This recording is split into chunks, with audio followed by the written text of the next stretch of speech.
What do you do for a living? For a crust, I milk cows.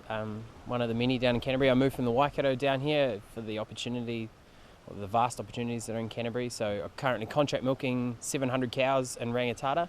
But on Gypsy Day, which is in a couple of weeks now, moving to an equity manager's role just over the other side of the river, I guess you would say in Hines, and that's 1,100 cows, but still milking cows. What's your ultimate ambition? To own a property? Absolutely, that's been my burning goal since I was about 3 years old.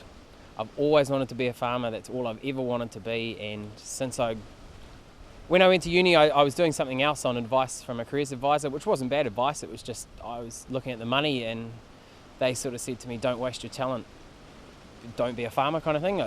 Agriculture has that poor perception, which I'd love to change if possible.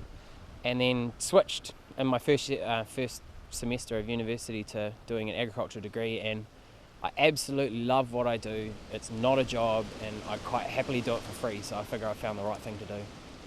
And obviously you're dairying, so Yep. is it very hard to learn about sheep and beef and cropping and horticulture for the contest?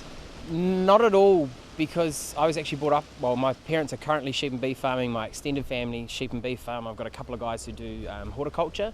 So I've sort of been brought up almost, I won't say perfectly for the contest, but do have a lot of advantages. Like I can shear sheep, I've done pruning, all of those kind of things. So from that side of things, the way I've been brought up has actually worked out perfectly for the contest, because there isn't an area I don't entirely know. I guess fishing's probably pretty poor, but yeah. So obviously you've got a lot out of young farmers. Yeah, an untold amount of my career is put down to the Young Farmer Contest.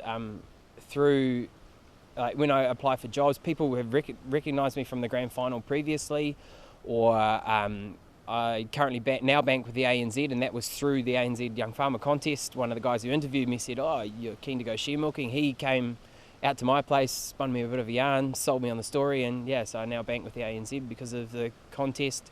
My current accountant, the guy I deal with at the bank, all of these things are because of the contest, and it's such a great profile. Everyone, or people who you want to know in agriculture, know what the contest is about, what's involved, so those are the sort of people I want to associate with as well. So it's been phenomenal, and it's a heap of fun too. You get to drive cool diggers and stuff. There must be people though, Matt, who would go, "I don't think I could do it because it's scary." Yeah, you're not wrong there. A lot of people do think it's scary, and it's all in your head. You're not going to die. Someone told me that once, like in front of a crowd or whatever. You're not going to die if you do it. Hopefully not anyway. Like it's just taking that initial step out into the public spotlight, I guess. Even at the district final, guys are worried, "Oh, what does he think?" Who cares what people think, really? So it's not scary, it's a lot of fun. What's the silver bullet that's needed to fix the dairy industry at the moment? That's a great question. I don't believe there's much wrong. There are small things around, but a lot of it's market driven at the moment in terms of what's going on. So I think it's 1 year. $4.50 isn't the worst payout there's ever been. So I think a little bit of caution, just we'll ride this period out, and it'll actually, I think, could be potentially good for a lot of farmers to realise that $8.40 is not a sustainable price. There will be fluctuations, but yeah, I don't believe, it's that bad, to be honest.